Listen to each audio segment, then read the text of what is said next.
Greetings and welcome back to Room 303 in our Chats with Emily, as we are calling our readings through the poetry of Emily Dickinson. We are in the Johnson edition, and we turn now to poem 505, I Would Not Paint a Picture. This is the poem that the great poet Adrian Rich loved maybe the best. It is one of Emily's most complicated and complex poems, as represented by the number of scholars that have tried to pick this poem up and figure out exactly what's happening. Now, in some ways, we're back to earlier poems. Do you guys remember when we did 315? She said it this way. He fumbles at your soul, as players at the keys before they drop full music on. He stuns you by degrees, prepares your brittle nature for the ethereal blow by fainter hammerers, further heard than nearer, then so slow your breath is timed to straighten your brain to bubble cool, deals one imperial thunderbolt that scalps your naked soul. When winds take forests in their paws, the universe is still. Do you guys remember when we did 343? She said it this way. My reward for being was this, my premium on bliss. An admiralty, alas, a spectre penniless, and realms just dross. When thrones accost my hands with me, miss me, I'll unroll thee, dominions dowerless. Beside this grace election vote, the ballots of eternity will show just that. And do you remember when we did 340, when we did 448? This was a poet. It is that distills amazing sense from ordinary meanings and utter so immense. From the familiar species they perished by the door, we wonder it was not ourselves arrested it before. Of pictures, the disclosure, the poet, it is he entitles us by contrast to ceaseless poverty. Of portions so unconscious the robbing could not harm, himself to him a fortune exterior to time. Now we are back to the power of art and the question of art. I think there's a whole lot of that translation that was talked about in poem 503. This is the question that I think Emily is trying to deal with, and it's one that we're very familiar with in 303. Is there a difference between playing music and being a musician? Between writing a poem and being a poet? Between playing basketball and being a basketball player? Between drawing a picture and being an artist? Now, our assumptions is that you've been following our stuff at LearnStrong.net. Down that left-hand side, Chats with Emily, our playlist. I'm hopeful that you worked through our set of introductory comments where we resurrected some of these questions. And as well, I'm hopeful that you've been working with us through the previous 504 poems. We just finished with 504, the poetry. Now, if you have been doing that work with us already, you'll be able to place this poem in that composition of poems where Emily the poet is writing about being a poet and about art in general. One scholar has said that this poem represents a good measure of disingenuousness in her stance.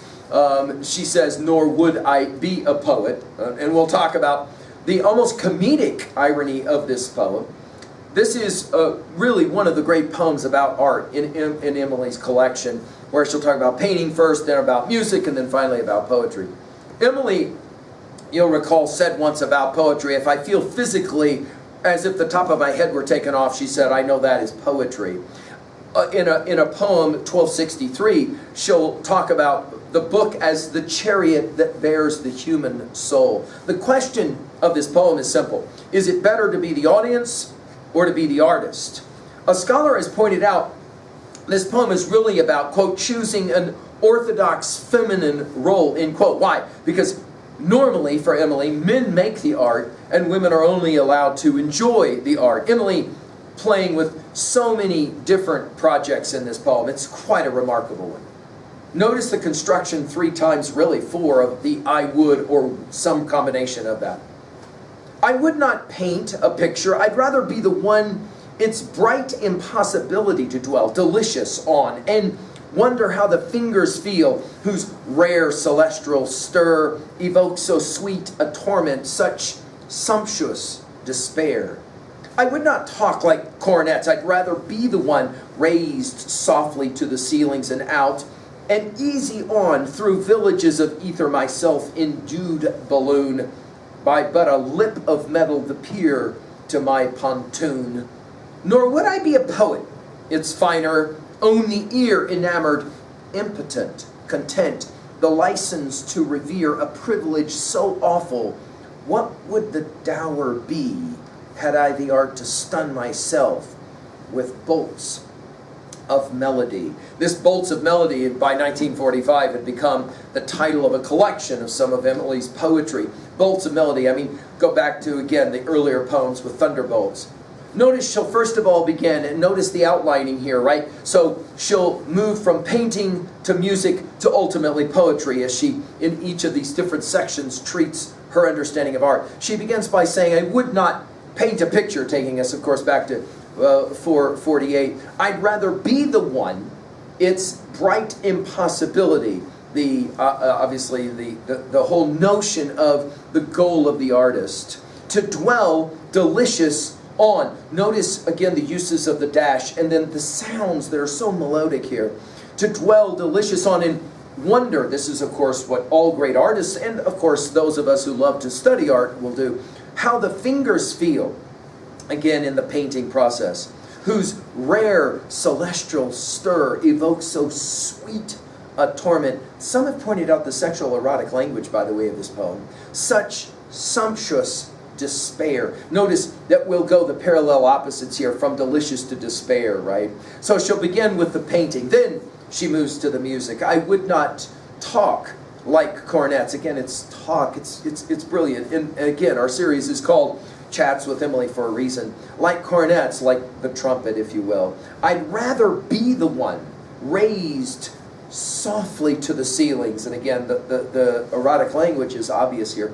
And out and easy on through villages of ether, myself endued, that is to say upheld, balloon by but a lip of metal. Now this cornets thing can take us, some scholars have pointed out, to 2 Samuel 6:5, when David played before the Lord on harps and cornets. The idea of celebrating. She'll say, but by a lip of metal, the pier to my pontoon. It's fascinating, this word picture of the connectivity, if you will, between the art and the artist, and of course the audience enjoying the art.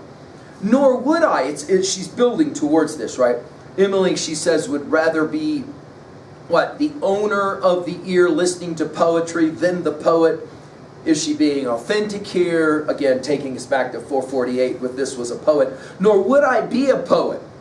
It's finer, own the ear. I think Keats is standing, guys, behind this poem. Here, for example, Nightingale, Ode to a Nightingale, right? Darkling I listen. You'll remember we've given full lectures on this at learnstrong.net. I think Nightingale and Ode on a Grecian Urn stand behind this, and a number of scholars have pointed out the influence of Keats maybe for a poem like this on Emily. Nor would I be a poet, it's finer, own the ear, enamored, takes us to poem 239. And then maybe the key word of the poem is impotent. Notice these are set off, right, with dashes.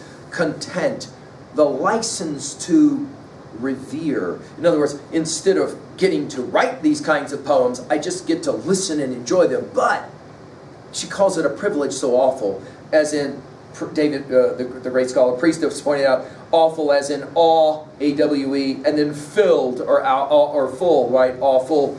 What would the dower be, the gift, right, especially for thinking within the marriage connection, be, had I the art to stun myself, and again, stun taking us to poem 315, you'll remember again, with bolts of melody. And again, when we get to poem 1263, we'll come back to this poem, and she'll say it this way: there is no frigate like a book that takes us lands away, nor any courses like a page of prancing poetry. This traverse may the poorest take without oppressive toll. How frugal is the chariot that bears the human soul. This, of course, bolts of melody. Guys, what have we been doing, if we've been doing anything, as we move now to poem 505, but enjoying these bolts of melody? The scholar Farr has said about this poem, the pleasure, quote, the pleasure of feeling the poignancy of life captured in art, end quote. I think the message here is that great artists can even stun themselves. And I think this is exactly what Emily is doing. At 2B, the great poet Rich has commented about this poem that it has a high comedic tone, and I like that because I think she is having a lot of fun here. I wonder what it would be like to be able to write a poem that, I don't know, maybe even shocks myself. And we go, I'm pretty sure that Emily wrote one or two poems that in fact shocked herself. And of course, there is some irony to this poem, no doubt. She says she's not a poet, and yet she's writing a poem, which again takes us back to that distinction. When does a poet actually happen? Is it just the moment that the poet writes the poem, or must there be something else that happens? Obviously, we're thinking about the quality, the poetic quality of the text, right? At 3A, well, we've mentioned Keats's Ode to a Nightingale as well as Ode on a Grecian Urn. One scholar has pointed out that remember that in Ode on a Grecian Urn, the urn can express a flowery tale more sweetly than our rhyme, end quote, you'll remember. We've given full lectures at lunchdrunk.net if you want to run those to ground. Finally, at 3B, one scholar has pointed out this poem can be read as the idea of being ravished by one's own creativity, which is, I think, a remarkable way to say it. To own a poem like this, what are your thoughts about the distinction between writing a poem, being a poet? And has it ever happened to you that you felt ravished by your own creativity? I think Emily's firing on all cylinders in a poem like this. I hope she's challenging you. Thank you.